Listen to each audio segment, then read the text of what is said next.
Quem serão então os sujeitos ativo e passivo deste crime?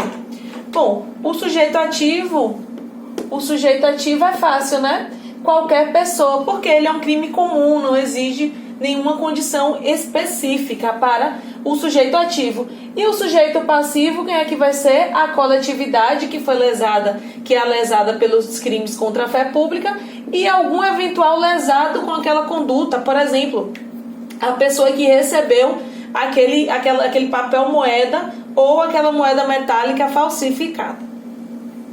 Qual é o elemento subjetivo deste crime?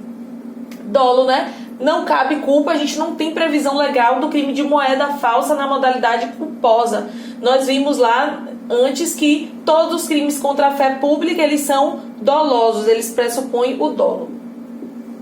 E a consumação. Quando é, Catarina, que esse crime de moeda falsa vai ser consumado? Eu vou dizer que ele vai ser consumado. Ele vai ser consumado com a efetiva fabricação ou alteração daquela moeda. Com a efetiva alteração e fabricação, desde que haja aí um potencial dano, não é? Se eu tiver, por exemplo, diante de uma falsificação grosseira, não vai configurar. Então, havendo potencial dano, com a efetiva alteração e fabricação, ele já vai ser consumado. Aí você pode estar se perguntando, mas vem cá, vamos dizer que alguém ou fabricou ou alterou papel moeda, mas essa pessoa não botou em circulação não, ela fabricou ou alterou e estava lá na mão dela. Já consumou? Sim, consumou. Porque para esse crime aqui de moeda falsa, não é necessária a circulação, tá bom? Esse crime aqui disposto no caput do artigo 289, não é necessária a circulação para que ele seja consumado. Basta para se consumar a alteração ou fabricação efetiva. Beleza, e tentativa? Vocês acham que cabe tentativa? Cabe, né? Porque não é um crime que se consuma com um só ato. No parágrafo 1º, nós vamos ter então a forma equiparada. É uma forma que equipara-se ao crime de moeda falsa que nós vimos lá no caput. E a forma equiparada que está prevista no parágrafo 1º vai falar pra gente da circulação da moeda falsa. Então, quando tiver circulação de moeda falsa, ela será equiparada ao crime de moeda falsa. E vai dizer que é quem por conta própria importa, exporta. Então, importa, traz, exporta, leva, vende, adquire, troca, cede, empresta, guarda ou introduz na circulação moeda falsa. Aqui eu tenho muitos verbos para falar sobre a circulação, mas aí essa circulação é necessária para que configure a forma equiparada. Aí você pode estar me xingando do outro lado da tela e estar dizendo, mas essa maluca falou que não é necessária a circulação, ela quer me enlouquecer. Não. Para o caput não é necessária a circulação, basta que você o quê? Fabrique ou falsifique, né, para configurar o crime de moeda falsa lá do caput. Aqui estamos na forma equiparada e para ser equiparada ao crime de moeda falsa é necessária a circulação. Ah, agora eu entendi. Beleza. E é só a circulação que é necessária? Não. Eu tenho também ter o conhecimento da falsidade, ou seja, além de colocar em circulação, em todas essas possibilidades aqui, exportando, vendendo, adquirindo, trocando, cedendo, emprestando, guardando ou introduzindo, eu tenho que ter o conhecimento da falsidade. Eu circulei, botei em circulação sabendo que era falsa.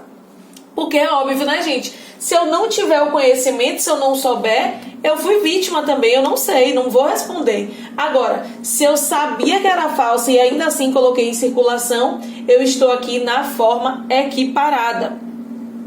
Aí você pode se perguntar, Catarina, mas vamos dizer que eu recebi sem saber que era falsa, eu fui passada para trás. Alguém me deu essa moeda, eu comprei alguma coisa e a pessoa me deu um troco com essa moeda falsa.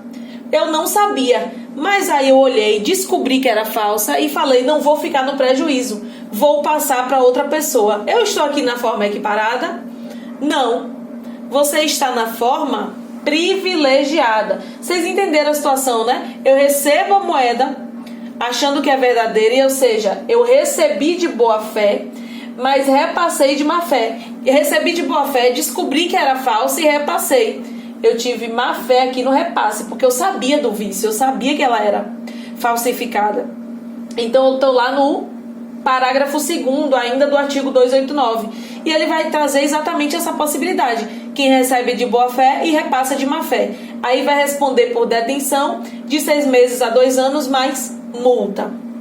Tá bom? Que é um senhor privilégio, né? Nesse caso.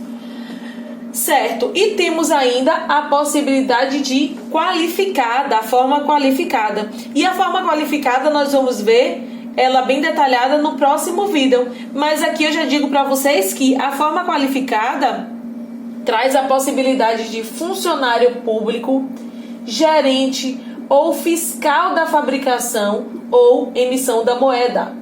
Então tem a ver com aquela pessoa que trabalha ou por ser funcionária pública ou por fiscalizar a fabricação ou a emissão da moeda. Então, a moeda metálica não integra essa forma qualificada.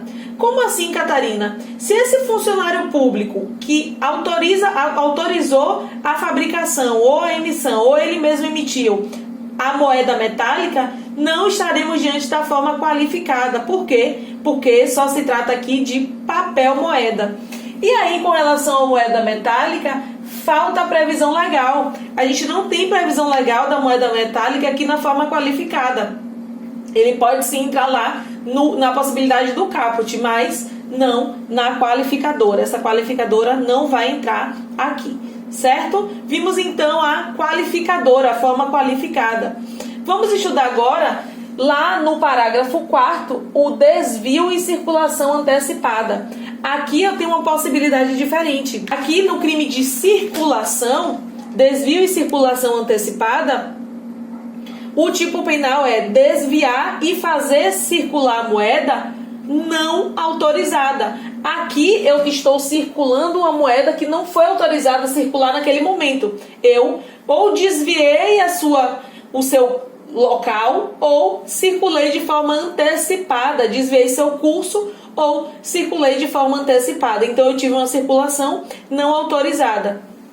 E aí, nesse caso, desvio e circulação antecipada, Catarina, eu estou diante de uma qualificadora, eu estou diante de quê? Bom, nesse caso aqui de desvio e circulação antecipada, a gente tem uma equiparação à qualificadora, tá certo? A gente equipara, nesse caso, ao delito de falsificação funcional, que é essa qualificadora. E aí, esse caso aqui de desvio e circulação de moeda, assim como a qualificadora, ele vai ser um crime próprio, ou seja, nesse caso aqui, Catarina, de desvio e circulação de moeda, tem que ser um funcionário público ou equiparado para fazer? Não, ele é um crime comum. Por quê? Porque o legislador não trouxe para a gente, nessa possibilidade de desvio e circulação antecipada, a necessidade de ser um funcionário público. Aí você está se perguntando como é que alguém que não é funcionário público e nem equiparado para efeito penal vai ter acesso a essa moeda que não foi posta ainda em circulação.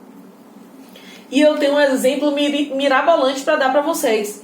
Vamos dizer que fomos passear na Casa da Moeda, fazer um passeio lá na Casa da Moeda. E tinha um bolo de papel moeda lá para ser posto em circulação. Muita moeda lá para ser posta em circulação.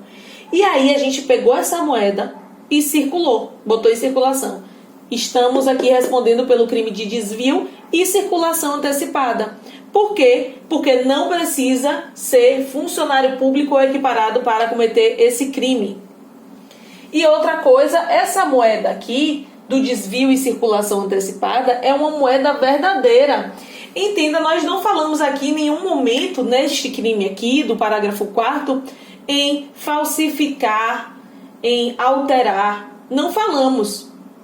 Não falamos. Então, é uma moeda aqui verdadeira. O crime aqui foi desviar ou circular antecipadamente essa moeda.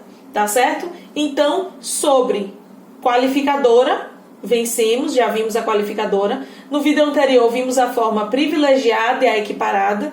E agora vimos também o desvio e circulação antecipada. Tá bom, Catarina, e no crime de moeda falsa, qual vai ser a ação penal? A ação penal incondicionada, né? Ação penal pública incondicionada. E outra coisa, cabe o princípio da insignificância. Vamos dizer que nesse crime de moeda falsa lá do caput, que cabe a moeda metálica também, eu alterei uma moeda de 1 centavo. Eu fabriquei, alterei uma moeda de 1 centavo. É princípio da insignificância, né? Não cabe o princípio da insignificância porque estamos diante de um interesse da União, tá certo? Não cabe o princípio da insignificância porque é um bem jurídico de soberania nacional, que é o papel moeda.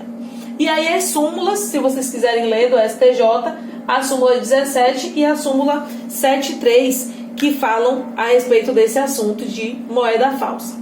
Ok? Com isso, finalizamos o artigo 289, é grande, mas a gente finalizamos o crime de moeda falsa. Sigam comigo que no próximo vídeo vamos estudar os crimes assimilados ao de moeda falsa.